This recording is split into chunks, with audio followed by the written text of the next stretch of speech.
bienvenue à Polysécure. Cette fois-ci, je suis avec Marie-Ève. Bonjour. Et Marie-Ève va poser des questions sur les impôts, puisqu'on s'en va directement dans cette saison-ci. Et il y a souvent un panoplie de choses et d'événements qui nous amènent un questionnement au niveau sécurité associé à nos impôts, associé aux différentes sollicitations qu'on peut recevoir particulièrement dans cette période-là. Oui, donc c'est la saison des impôts, de la déclaration de nos impôts pour 2020. Si vous n'étiez pas au courant, c'est important que vous le sachiez. Puis on voulait couvrir un petit peu la portion sécurité de l'information dans cette condition-là, quand on fait nos impôts. C'est quoi les informations dont on doit faire attention? Puis les arnaques aussi qu'il peut y avoir là, dans cette période. Donc, premièrement, c'est sûr que pour déclarer nos impôts au gouvernement, c'est des informations très confidentielles et très sensibles qu'on ne veut pas qu'ils se retrouvent entre de mauvaises mains. Donc, Nicolas Lick, est-ce que tu veux nous parler des informations particulières qui sont à risque d'être volées dans cette situation-là? Le premier élément, c'est le NAS, le numéro d'assurance sociale, qui est l'espèce de clé universelle qu'on a au Canada pour nous identifier autant au niveau des institutions bancaires, au niveau du gouvernement. Donc, cette information-là même, elle est très sensible et très à protéger. Donc, on a ce genre de choses-là. Il y a également les informations qui sont contenues dans le rapport d'impôt, sont quand même assez sensibles pour plusieurs raisons. Dont le fait que le gouvernement, généralement, vont utiliser ces informations-là comme un secret partagé, quelque chose qui est connu juste entre l'Agence du revenu et vous, pour communiquer puis vous identifier de façon plus convaincante, à savoir que vous êtes vraiment la bonne personne. Donc, l'ensemble de ces informations sont donc sensibles, donc il faut y faire très attention.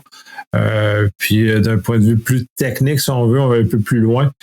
Selon les classifications de sécurité, puis vous avez remarqué dans un rapport d'info fédéral, il est marqué en bas de la page, ce document, une fois rempli, est de niveau protégé B.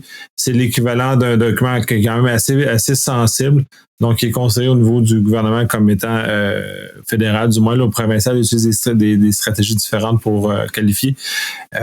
Qui vont mettre des mesures. Donc, vous devez, comme citoyen, faire également attention à cette information-là parce que vous êtes une des deux parties qui sont interpellées dans l'intervention du rapport d'impôt.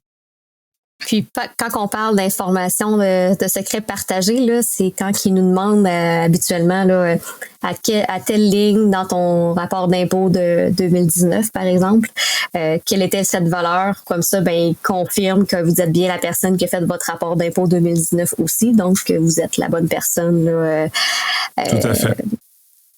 À qui parler. Ouais. Donc, puis dans cette situation-là, c'est quoi les attrapes possibles qui se passent? C'est quoi les tactiques des malveillants? Dans la saison des impôts, on voit souvent des appels, on reçoit souvent des appels, en tout cas, heureusement pour les francophones, sont généralement en anglais ou exclusivement en anglais, qui souvent nous disent qu'un agent du gouvernement est sur le point de tout saisir et un agent de l'Agence du revenu. Donc, utilise beaucoup les notions d'urgence, de peur, pour faire que les gens réagissent à ces appels-là. Et donc, ensuite, amener les gens à leur divulguer des informations qui vont leur permettre de les frauder.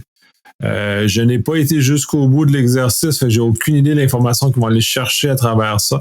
Par contre, je sais clairement que c'est une manœuvre pour aller chercher de l'argent, parce que c'est juste ça qui compte dans cette manœuvre-là. Donc, probablement d'obtenir votre numéro d'assurance sociale, obtenir vos informations, qui soit vont les aider à se prendre pour vous au niveau de l'Agence du revenu ou à travers toute autre capacité où le numéro de la sociale peut être utilisé, dont le fait d'ouvrir une carte de crédit à votre nom, ouvrir un compte de banque à votre nom, qui vont justement frauder votre identité pour réussir à aller chercher de l'argent. Parce que dans le fond, c'est toujours ça, ils veulent voler de l'argent. Fait que si vous sentez que votre argent est mis en cause ou des mesures ou de l'information qui vous est demandée par des personnes qui ne nous semblent pas légitimes peut mener à de la perte monétaire, clairement, c'est des tentatives malveillantes. Là.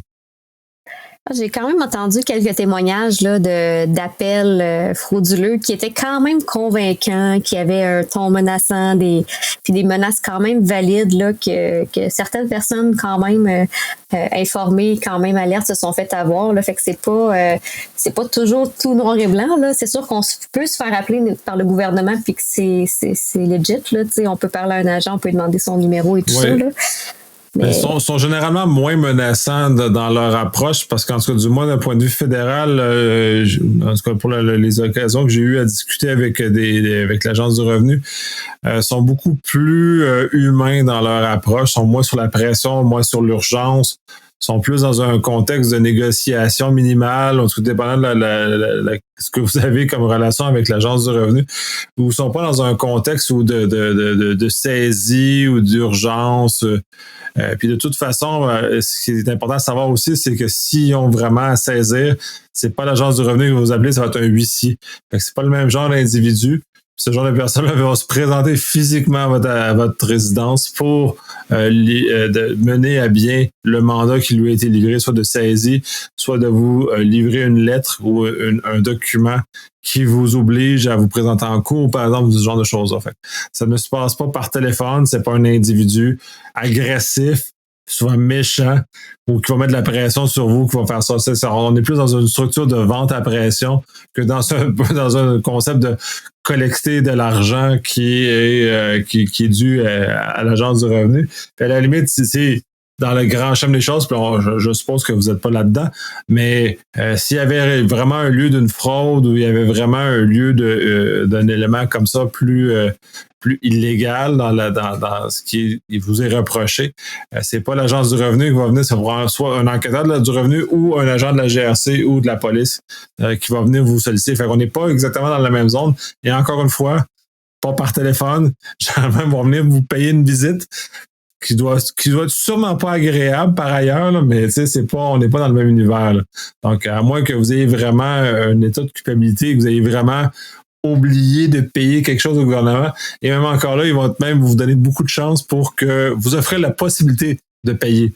Vraiment. Ils sont vraiment là parce qu'ils veulent votre argent, donc ils vont s'arranger de façon gentille au début et progressivement d'une façon peut-être un peu plus menaçante, mais pas aller une vente à pression. On n'est vraiment pas dans un contexte où on vend un fauteuil pas cher ou un condo ou du time sharing là, à pression parce que là, il n'y en aura plus dans une semaine ou il n'y en aura plus. Si vous attendez plus que 5 minutes, il n'y en aura plus. Payer ses impôts, pas cette même connotation de il n'y en aura plus. Il va toujours en avoir. On n'est pas dans le même univers. Oui, c'est un très bon point. En fait, on est au Canada. La vie est belle au Canada. Notre gouvernement est somme toute gentil, nous laisse quand même des chances. Donc, si vous avez jamais eu de problème financier avec le gouvernement, ça commencera pas d'une façon aussi menaçante. Puis dans le pire des cas, il va y avoir des intérêts. Là. C'est pas quelqu'un qui va faire des menaces. Là. Donc, c'est sûr que si jamais on n'a jamais eu de problèmes financiers avec le gouvernement, on n'a jamais eu à avoir un type d'interaction comme ça. C'est sûr qu'on peut pas savoir à quoi s'attendre, mais il y a lieu de douter quand que ça vient être pressant, menaçant. Et aussi, dans les médias, souvent, il y a comme une notion de temps. Il faut y aller avant un certain temps, mais le gouvernement, il est plus patient que ça, généralement. C'est de la vente à pression, mais de toute façon, et aussi, généralement, on a des lettres du gouvernement qu'on reçoit bien avant ce genre de menace-là. Qui est faite. Fait donc, c'est faut être très prudent. C'est sûr que ça interpelle. Puis j'en ai reçu des messages comme ça. Dans mon cas, moi, c'est très rare que je vais répondre à un numéro que je connais pas. Donc, déjà là, il tombe sur mon répondeur. Et même le message sur le répondeur fait frémir à l'intérieur. Là. Puis je suis connaissant dans le domaine, je sais c'est quoi. Puis ça vient interpeller. Ils sont très bons. Les fraudeurs sont très bons pour venir justement faire vibrer la petite corde de malaise que ouais, mais j'ai-tu fait quelque chose de mal pour de vrai, puis de mettre en doute un peu la situation par rapport à ça. Fait que faut être prudent. Mais ils font vraiment vibrer la petite corde sensible à l'intérieur de nous, donc c'est normal. Faut pas avoir honte de se faire avoir pris, mais en mesure où, parce que là, on parle dans un contexte où vous aider à ne pas vous faire avoir. Il n'est pas si vous faisiez avoir. Si vous faites avoir, pas de honte. Allez le déclarer à la police, allez porter plainte, parce que c'est ce genre de choses-là vous doit être puni, justement parce que c'est de la fraude aussi, parce qu'il va de l'argent à des honnêtes citoyens. Donc, il faut qu'il y ait une intervention puis qu'on ait une capacité, puis à la limite, peut-être une capacité d'intervention supérieure à terme. Fait que c'est important qu'on communique cette information-là. De ne pas être gêné malheureusement, ça fait avoir. Merci pour cet éclaircissement. Il y a aussi, évidemment, toujours les sollicitations par courriel. Ça, c'est pas nouveau. Par contre, c'est sûr que dans la saison des impôts, on transige des informations confidentielles. Il y a des plateformes d'impôts pour faire nos déclarations. Il y a beaucoup de transactions en ligne quand même dans de cette saison-là de documents confidentiels. Donc, on peut se faire solliciter par un courriel frauduleux quand même. Ouais. Déjà là, en partant, un courriel, c'est non. Un courriel n'est pas un moyen de communication sécurisé. D'un point de vue provincial, l'Agence du revenu au Québec a une plateforme dans laquelle on peut échanger. Ce qu'on reçoit, on reçoit un courriel de l'Agence du revenu qui nous dit on a une communication qui nous attend dans le portail sécurisé, mais cette communication-là arrête là. Donc, il faut se brancher au portail sécurisé de l'Agence du revenu du Québec pour aller chercher la communication qu'ils nous ont envoyée. Généralement, c'est un PDF ou des choses comme ça. D'un point de vue personnel, je ne sais pas, moi, je parle parce qu'au niveau de mon entreprise, c'est comme ça, mais c'est évidemment que c'est toujours un moyen de communication sécurisé d'une plateforme qui est fournie. Fédéral, j'ai aucune idée comment il fonctionne, mais je sais qu'il y a des comptes au fédéral aussi sur lesquels on peut se brancher. Donc, ils doivent utiliser sensiblement le même processus de juste nous avertir qu'on a une communication sans qu'il y ait de contenu. Donc, dès que vous avez du contenu dans une communication, il y a un problème. Et dans le même esprit, il n'y a aucun envoi d'informations qui doit être fait par courriel. C'est soit par des plateformes sécurisées pour l'envoi du rapport de l'impôt lui-même, qui est la plateforme TED, que je ne mêle pas les comptables ont. Je ne sais pas, d'un point de vue personnel, je pense que les logiciels qu'on peut acheter supportent aussi cette plateforme-là. Donc, c'est des communications qui sont intrinsèquement protégées, donc sécuritaires pour ce type de transmission d'informations là, entre l'ordinateur à la maison et l'Agence du revenu. Et ça amène l'autre point aussi, c'est qu'on est deux dans la transaction. L'Agence du revenu, autant provincial que fédéral, mettent énormément d'énergie pour protéger l'information qu'ils disposent, mettent énormément d'énergie pour protéger leurs infrastructures. Faut que ça soit aussi équivalent d'un point de vue personnel. Fait que si mon ordinateur à la maison est mal protégé et que le contenu de mon rapport d'impôt est accessible par les malveillants, la faute n'est pas en ce moment-là sur l'Agence du revenu, mais sur la mienne, dans laquelle je n'ai pas protégé adéquatement. La même chose que les mots de passe que je peux avoir avec ces institutions-là, autant provinciales que fédérales. Si le mot de passe n'est pas adéquat ou insuffisant, si celui-ci devient dans les mains des malveillants, il y a peut-être plus de penser que ça serait bien d'avoir un mot de passe plus robuste parce que c'est quand même les informations d'impôt, des informations très sensibles qui sont, d'un point de vue canadien, donc l'adresse et le NAS réunis sont suffisants pour nous usurper notre identité. Donc, il faut quand même être prudent de ce côté-là pour ce que c'est. Pour l'authentification, je sais qu'au provincial, c'est, à mon avis, un peu faible ce qu'il y en est. Au fédéral, je sais que c'était un peu plus élevé, mais ça fait longtemps que je n'ai pas utilisé cette plateforme-là. Je préfère, heureusement ou malheureusement, je passe avec un comptable pour interfacer avec le gouvernement fédéral. Je confirme que c'est la même façon de fonctionner pour les particuliers là, par les plateformes là, du fédéral ou du provincial qu'il faut avoir un compte sécurisé. Puis c'est un très bon point. Là. Habituellement, certaines personnes deviennent un petit peu plus paresseuses quand vient le temps de faire le mot de passe parce qu'on doit l'écrire souvent, donc on essaie de pas trop le complexifier. Par contre, pour qu'est-ce qui est de la plateforme gouvernementale qu'on utilise moins souvent, au moins une fois par année pour les impôts, peut-être plus pour certaines personnes, mais c'est le temps d'investir dans son mot de passe, de mettre plusieurs caractères, de le complexifier pour rendre la tâche plus difficile pour les malveillants. Tout à fait. C'est notre responsabilité dans l'ensemble de transactions. C'est comme sur les mots de passe qu'on a sur les différents sites comme Amazon, par exemple, PayPal, et ainsi de suite. C'est notre clé à nous pour protéger nos informations. Finalement, ces plateformes-là ont quand même une limite. Il y a des services connexes qui vont détecter. Là, on a vu d'ailleurs l'Agence du revenu du Canada a bloqué des comptes justement sur la base de soupçons qu'ils avaient sur le fait qu'il y avait peut-être des activités malicieuses qui avaient lieu à ce moment-là, mais c'est quand même dommage que le mot de passe c'est ma responsabilité et pas la responsabilité de l'Agence du revenu du Canada ou de l'Agence du revenu du Québec. Fait que si j'en choisis un mauvais ou un trop facile à deviner, la faute est plus sur moi que sur l'institution.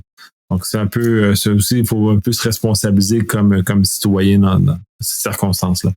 Puis si on bifurque vers les plateformes en ligne pour faire les impôts, donc tu sais je crois, corrige-moi si c'est pas vrai, là, mais je pense que la façon la plus sécuritaire, c'est de se fier à son comptable qui lui va transmettre l'information de façon sécuritaire. Mais il y a aussi des logiciels en ligne qu'on peut faire nos impôts nous-mêmes, logiciels à ShareBlock qu'on peut utiliser aussi. Donc est-ce que tout ça c'est des plateformes qu'on doit se fier ou pas? C'est une bien bonne question. Puis là, je vais un peu défaire aussi. L'usage d'un comptable n'est pas garant que c'est plus sécuritaire parce que là, on dépend de la sécurité qu'il met sur ses propres systèmes parce que qu'on le veuille ou pas, tout le monde utilise un logiciel pour faire les impôts parce que c'est beaucoup plus simple, beaucoup plus rapide et beaucoup plus rentable pour tout le monde. Donc, le comptable utilise un logiciel un peu plus spécialisé que ce qu'on utilise comme de façon personnelle, mais quand même, c'est un logiciel. Fait que si ces infrastructures ne sont pas sécurisées, puis là, c'est là où on amène le fait que si on a un comptable